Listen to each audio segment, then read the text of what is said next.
उत्तर प्रदेश में लोनी के क्षेत्र में जो एक मुस्लिम बुजुर्ग की पिटाई की वीडियो वायरल की गई थी और उत्तर प्रदेश को दंगे की आग में झोंकने की जो विपक्ष ने कोशिश की थी, जिसमें राहुल गांधी, ओवैसी, समाजवादी पार्टी के नेता और ये सब शामिल थे। और शामिल थे इसमें कुछ पत्रकार, ट्विटर और स्वरा भास्कर जैसे अपने आप को एक्टिविस्ट कहने वाली महिला। अब इनके खिलाफ यहां एक तरफ उत्तर प्रदेश पुलिस ने एफआईआर दर्ज की है और वो कार्रवाई होगी, दूसरी तरफ भारतीय जनता पार्टी के लोनी के विधायक नंदकिशोर गुर्जर ने बाकायदा एक एफआईआर दर्ज कराने के लिए पत्र दिया है लोनी के थाने में और उसमें इंगित किया है ओवैसी का नाम।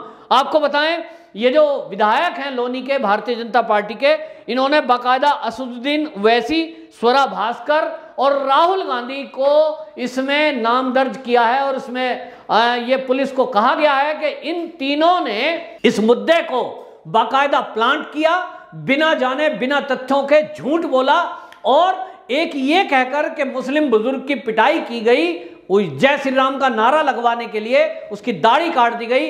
इससे पूरे उत्तर प्रदेश में दंगा हो सकता था और ये दंगा सांप्रदायिक होता, तो इसलिए रासुका के तहत इन तीनों पर केस दर्ज किया जाए। ये एप्लीकेशन उन्होंने थाना लोनी में दी है।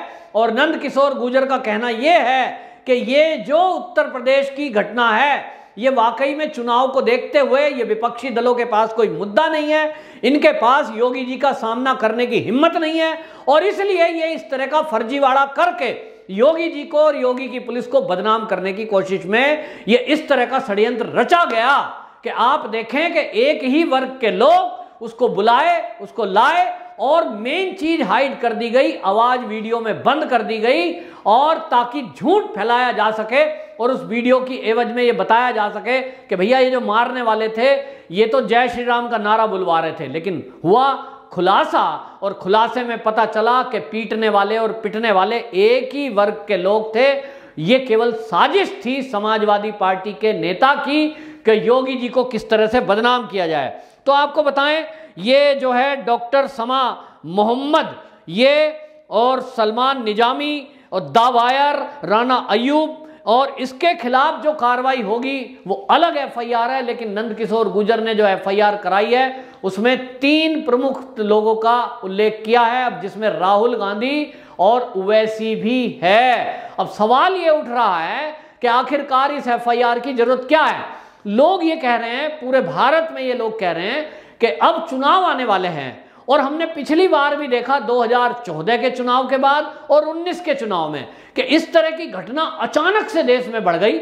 और जब उत्तर प्रदेश का चुनाव आया और जब केंद्र का चुनाव आया, लोकसभा राज्यसभा के चुनाव के टाइम इस तरह की घटनाएं बहुत ज्यादा वायरल हुई कि भगवा गमछा पहना हुआ है, जय श्री राम का नारा लगा रहे हैं और वो किसी ना किसी को पीट रहे हैं। तो जाति दंगा कराने के लिए कहीं एक ठाकुर को लाया गया, एक दलित वर्ग से लाया गया और ठाकुर दलित को पीट रहा है। इस तरह से जातियों में विभाजन करना और दंगा कराना, इसकी साजिश की गई। और पीएफआई से जुड़े हुए लोगों का खुलासा हुआ था कि किस तरह से हाथरस में पूरी टीम उनकी पहुंच गई, फर्जी न्यूज बना रहे थे और फंडिंग उनको पीएफआई से हो रही थी। जहां एक तरफ देखें कि पीएफआई पर एक्शन लिया गया है और केंद्र सरकार का जो वित्त मंत्रालय है उसने अब कार्रवाई की है और ये कार्रवाई की गई है टीजी में जो छूट मिली हुई थी उसके ऊपर अब पीएफआई पर कार्रवाई हुई है। लेकिन इस तरह के जो लोग हैं जो अभी समाजवादी पार्टी में शामिल हैं या आम आदमी पार्टी में शामिल हैं या वो कांग्रेस में सदस्यता रखते हैं, इनके जो नेता हैं अपने गुर्गों को उन्होंने शायद ये ऑर्डर दे रखा है कि इसी तरह की फर्जी वीडियो बनाओ, उत्तर प्रदेश में जातीय और धार्मिक दंगे कराओ, क्योंकि और कोई मुद्दा इस विपक्ष के पास नहीं है। आपको बताएं, लोनी बहुत सेंसिटिव क्षेत्र है। मैंने पहले भी कहा था कि लोनी का जो क्षेत्र है वो ऐसा क्षेत्र है क्योंकि दिल्ली के बॉर्डर पर है। और आपको बताएं, बहुत बड़ी संख्या में लोनी में आज की डेट में पूरी योजना के तहत, षड्यंत्र के तहत बांग्लादेशी घुसपैठी और रोहिंग्याओं को वहां बसाया गया है। इसी तरह दिल्ली का एक बॉर्डर है जो संगम विहार एरिया लगता है ओखला से लगाता हुआ, वहां भी हमने मीडिया रिपोर्ट्स देखी कि किस तरह से रोहिंग्याओं को आम आदमी का पार्टी का विधायक अमातुल्ला खान उसको बसाए हुए है, बाकायदा उनको सारी सुविधाएं हो रही हैं।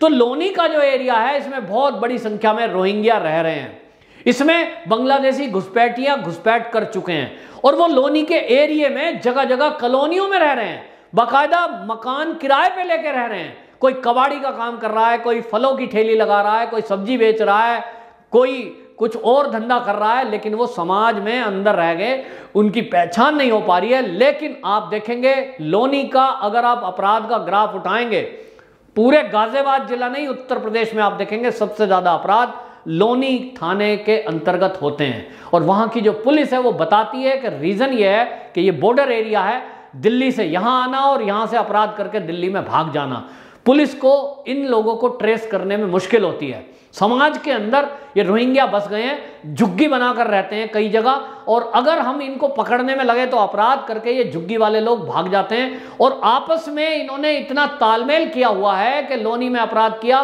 तो अगले दिन वो पता लगा कुछ ही घंटों में दिल्ली की झुग्गियों में पहुंच गया। ट्रेस नहीं कर सकते आप इनको।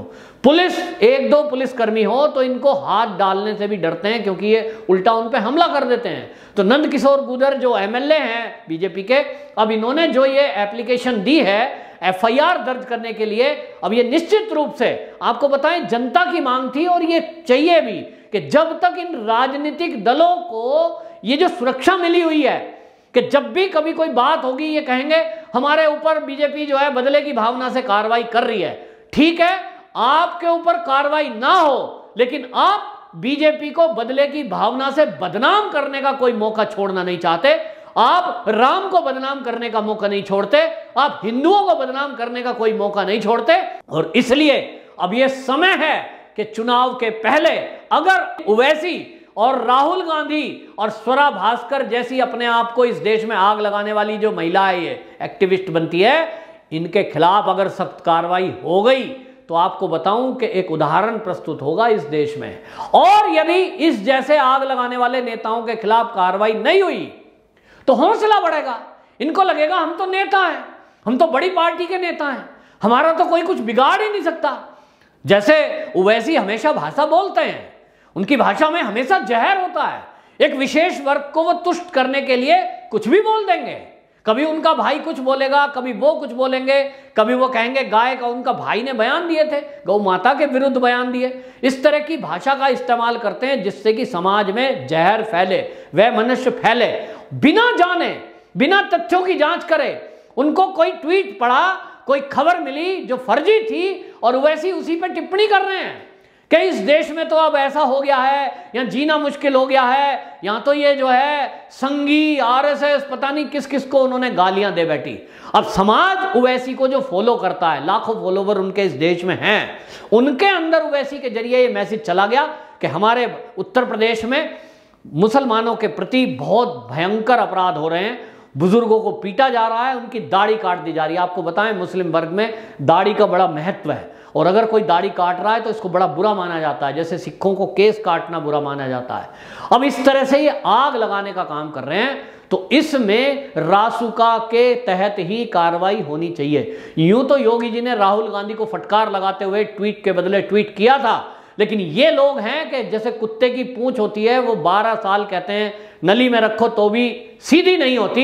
ये नेता सुधरने वाले नहीं हैं। इस समय अगर योगी जी ने सख्त एक्शन नहीं लिया इन लोगों के खिलाफ और तत्काल नहीं लिया, तो मैं आपको बता रहा हूं कि ये उत्तर प्रदेश में आग लगाने में चूकेंगे नहीं, फिर कोई मौका ढूंढेंगे।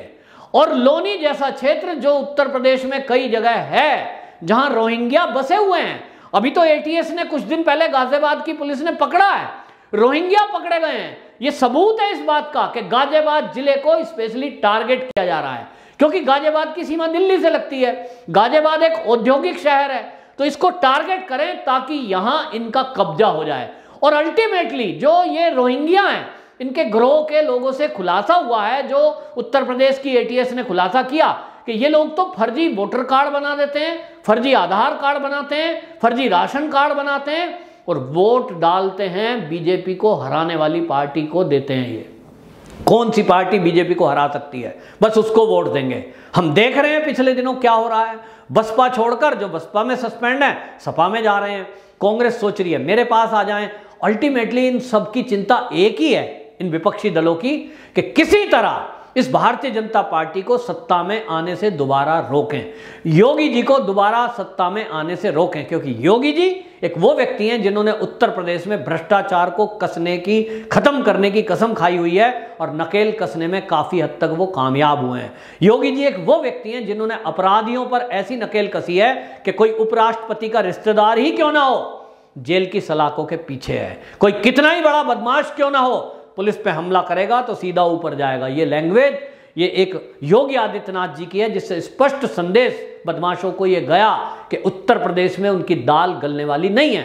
तो कांग्रेस और समाजवादी पार्टी जैसे लीडर जो ये हैं, इनकी पार्टी बेरोजगार हो गई है, काम कुछ है नहीं। अब इन्हें लगता है कि जहर फैलाकर, विद्वेष फैलाकर, लोगों में आपस में लड़ाई करवाकर शायद ये कुछ कामयाब हो जाए, लेकिन इनकी ये चाल उत्तर प्रदेश में चलेगी नहीं। और जब ये कार्रवाई अब ये हुई है बीजेपी के विधायक की तरफ से, अब अगले आने वाले दिनों में ये देखना दिलचस्प होगा कि क्या उत्तर प्रदेश की पुलिस की कार्रवाई पर ये ओवैसी और राहुल गांधी और सुरा भास्कर जेल के पीछे होंगे कि नहीं।